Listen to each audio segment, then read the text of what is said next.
Way back in 2006, a little movie from Disney and Pixar named Cars came out and pretty much changed the diecast industry pretty much forever, spawning one of the biggest diecast lines in the history of the world in terms of popularity and revenue generated from the line.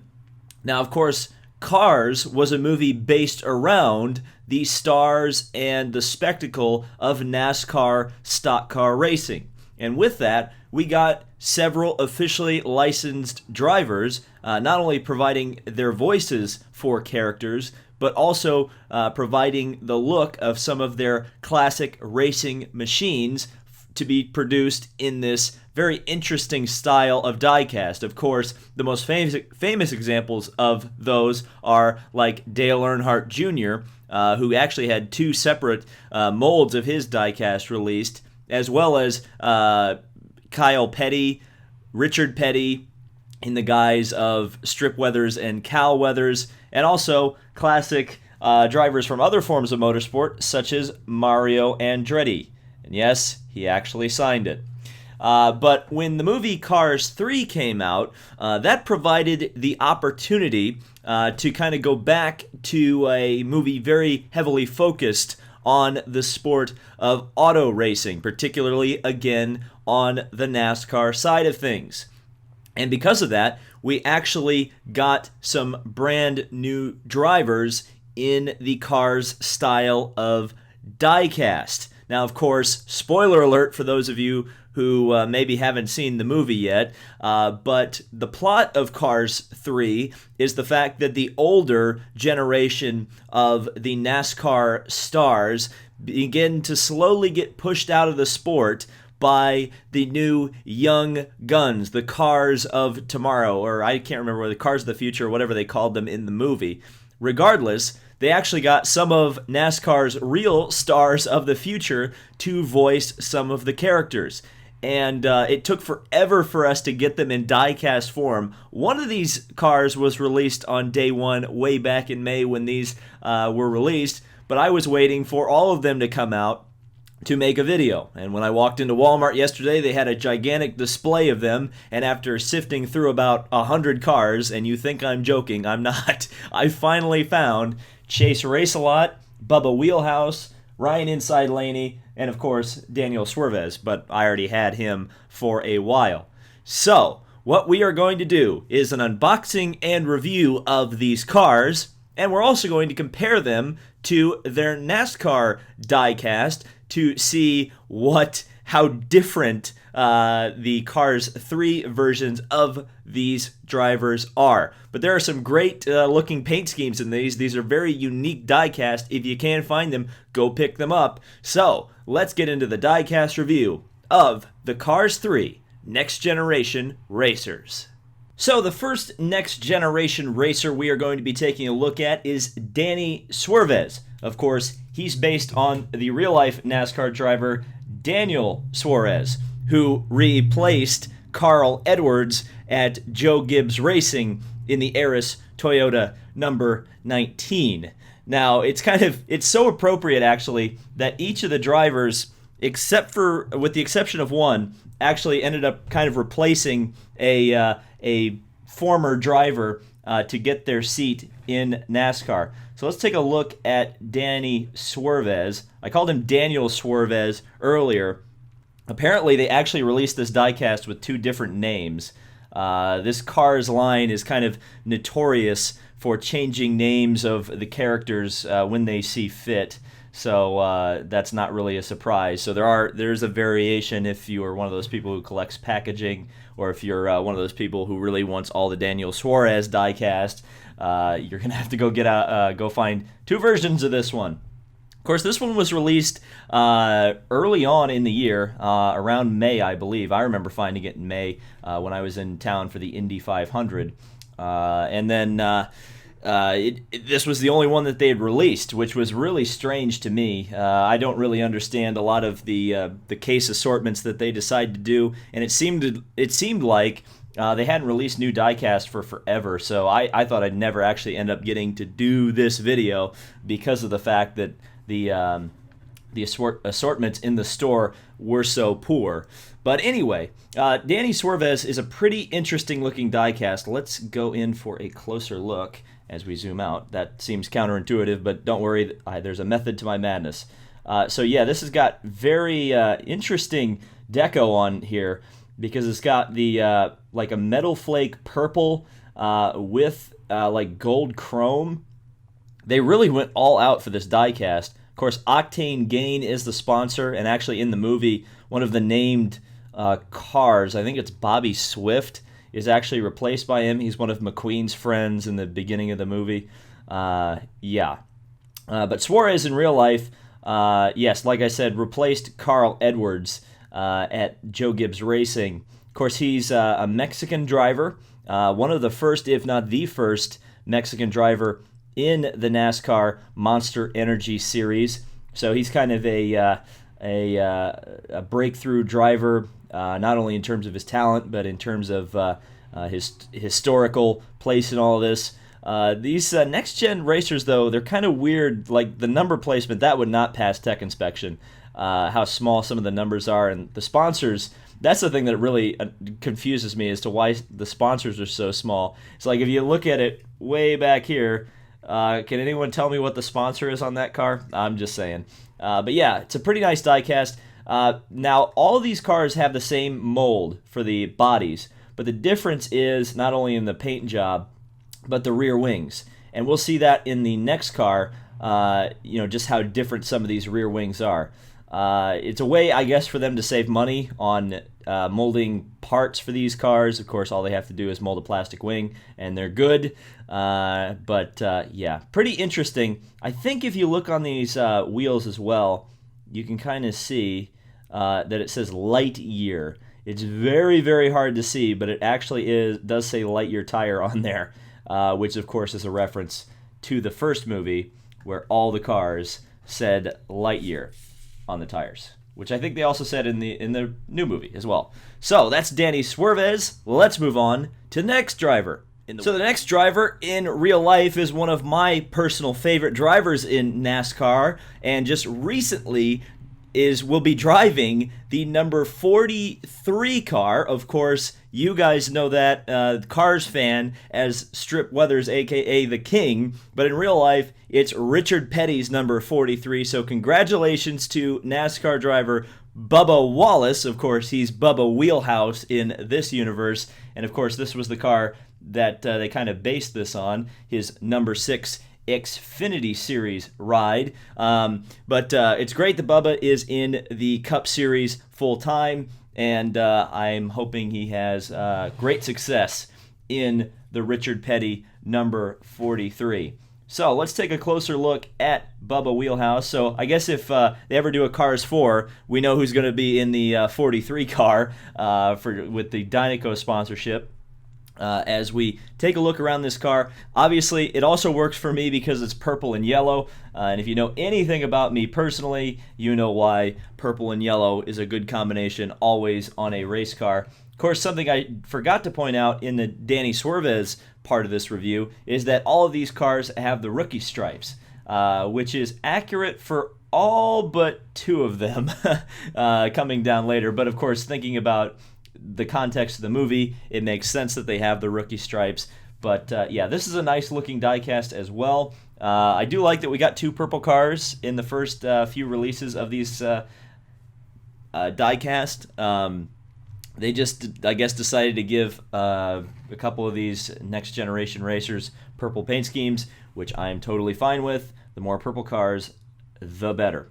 So, as we're hitting everything, running into everything, trying to get Bubba up on the pedestal here. But yeah, Transberry Juice is the sponsor, as you can see on the rear wing there. Pretty much you can't see it anywhere else. They kind of got a TJ there. This is very like abstract sponsorship design.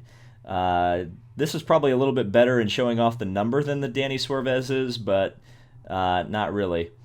And yeah, there's not a lot of sponsor space to utilize on these cars. I don't know where they got the inspiration from to do these schemes. It's very interesting.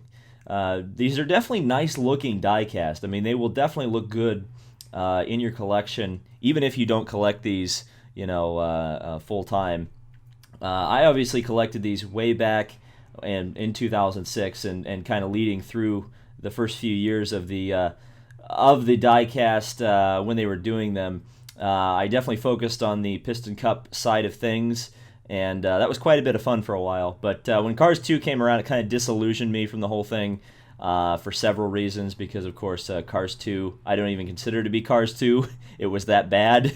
Yeah, Cars 2, we don't want to talk about that anymore, do we? But yeah, not much else to say, except for the fact that I think Bubba Wallace is going to do quite well in the Cup Series next year. I think he's going to surprise some people. And this is a very nice looking diecast. I don't know what's going on here. I don't know if this is like supposed to be a beard or what, but it's just kind of like across his face. Like it's like the lighter shade of purple. Very weird. But yeah, these cars do. I mean, Mattel really knocked it out of the park with how they did these, because they just look really, really nice, I have to say. And of course, the rear wing is different as well on this one. It's a little bit larger than the one on Danny Swervez in terms of width, not so much length. And this one does not have any end plates. I think the Suarez does. I know at least one of these cars coming up, I think it's Inside Laney, has a really huge rear wing. And those are always fun. So, Bubba Wheelhouse, what do you think of this diecast? Let me know down in the comments, and we'll move on to the next driver. The third of the real-life NASCAR drivers we are going to take a look at is Ryan Inside Laney. Of course, he's based on real-life NASCAR driver Ryan Blaney. But I think of the diecast NASCAR stars released, this is probably my personal favorite design in terms of paint scheme and also the wing design, because man, is it a wing. It's very, very big, very, very bold, and this car just really stands out. This was also the hardest one this was the car I had the hardest time finding. I finally found the words to say, because I don't know why, but for whatever reason, it felt like this one was maybe short packed in terms of the case assortment, or maybe they're just all short packed, and then the Bubba and Chase cars were just easier to find. But yeah, this one I was worried I wouldn't find it, and there would go my video idea. But thankfully, I found it. And again, it's just a fantastic looking car. It really, really pops, especially in real life. Don't know if it necessarily pops when you're looking at it on the camera, but I hope it does, because obviously we want to make an interesting video here. But yeah, the wheel design as well is fantastic, and you can see he's a very fast guy, and he wants to roll around a lot, which is always a good thing. The sponsor is interesting because it wasn't a Cars 1 sponsor. A Blinker. I have no idea what Blinker is, but it's obviously something in the Cars universe. Let me know in the comments what Blinker is if you know. And I don't know the car that they are actually going to release for this one in the current gen or the old gen racers. But yeah, this is a nice looking. And see, I think he's got a slightly different expression. He looks a little stuck up, to be honest with you. That is not really Blaney's personality from what I understand in real life. But man, look at those wheels. Those are some cool looking wheels. They're very, very, what is that, like metallic paint? Yeah, really nice looking. And then you can see like they've got even like little details like the where the jack stand is supposed to go. Very nice. Of course, the exhaust out the side. Number 21, just like he is in real life. Actually, the sponsor placement on this car is not too bad. It's acceptable. You can actually kind of tell what the sponsor is. The rookie stripes kind of blend into the orange, though, so maybe they should have gone with a little more fluorescent yellow on the rookie stripes there. Here are the contingency sponsors, by the way. Combustor, Carbon something, and Synergy. This may be the easiest car to read those on, so we might as well do it here. There's the blinker wing. You can see just the silly nature of it. It's just huge. It's got big old M plates that stick out in orange there, and then of course the main plane blue, which of course also curves out. Just a very interesting design, and as you can see from the front, it definitely gives him a very Very formula car, I guess GT car look to him, much more than a stock car. He kind of looks like a Ford GT from this angle. But that's probably why he's one of my favorite looking cars in the whole set of these Piston Cup racers. Pretty nice looking, I have to say. And of course, you've actually got splitters on these cars, which they paid attention, and NASCARs now have splitters, even though that hair has a split on it. We're splitting hairs now, are we, in these reviews? But anyway, yeah, that's Ryan Inside Laney. A very nice looking diecast, one of my personal favorites in this set. And now let's move on to a car that I think most, if not all, of the NASCAR fans are going to be wanting to go after. So if you find the next one in the store that we're going to be taking a look at, you should probably pick it up, because it's going to be, I think, the Dale Earnhardt Jr. of Cars 3 in terms of collectability down the line. Yes, Chase Racelott. Of course, based on real-life NASCAR driver Chase Elliott, the driver who took over for NASCAR legend Jeff Gordon. So once again, real life is mimicking art in the fact that we've got a new generation driver taking over for an old generation driver.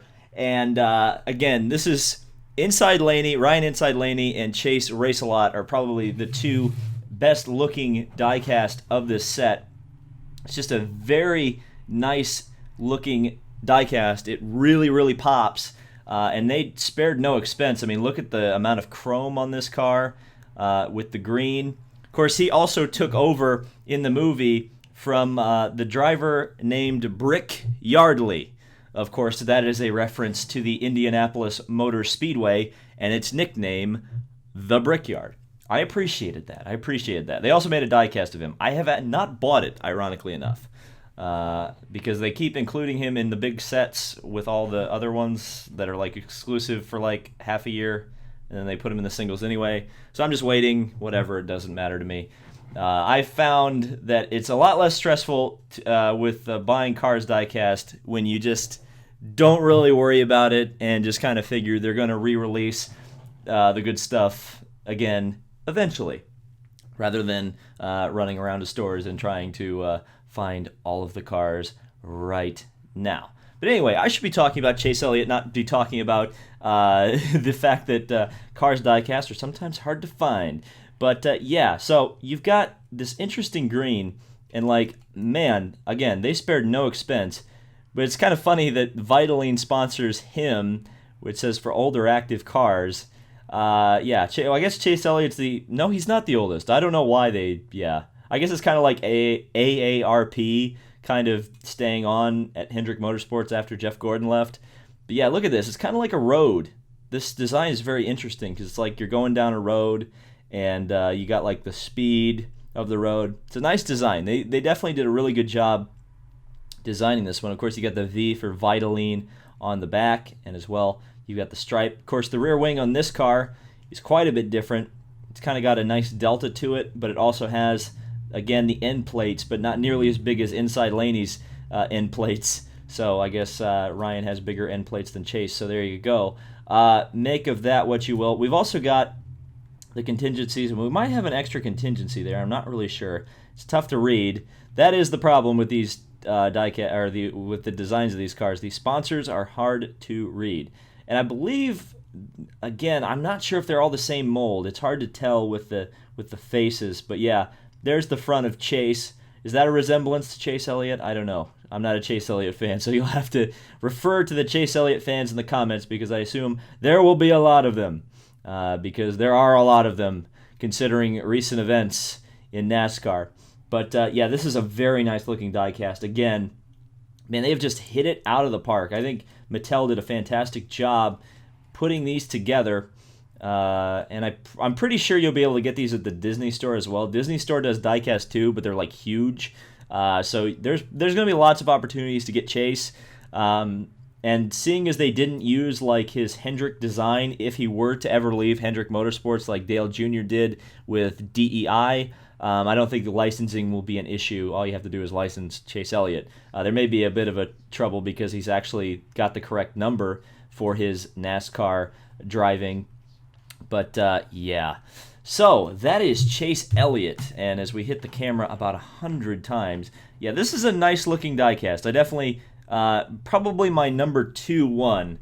But of course, as Chase Elliott is a next generation driver, he's got to be careful because, you know, every now and then there's still an older generation driver that is going to want to take him out. So that is the Cars 3 NASCAR Next Generation drivers. What did you think of these cars? Let me know down in the comments. Let me know what your favorite car is, who your favorite driver is in NASCAR, and if they are actually represented in a Cars movie. Because I know there's a lot of big-name drivers that don't show up in these movies. Real quick bit of housekeeping. I do want to say that in having all these diecast together, there actually is a different mold. Danny Swervez's car is actually different from the other 3. The other 3 utilize the same mold, but Danny Swervez's car is a completely different mold, different racer body type. I don't know how many different racer body types for the next gen cars there are, but it's interesting and nice to see that they aren't cheaping out and just using one mold across the board for the next generation racers. So, thank you guys so much for watching. This has been David Land on YouTube. Leave a like on this video if you enjoyed it, because it's months in the making, because I haven't been able to find these forever. But again, thank you guys so much for watching. We'll see you in the next video.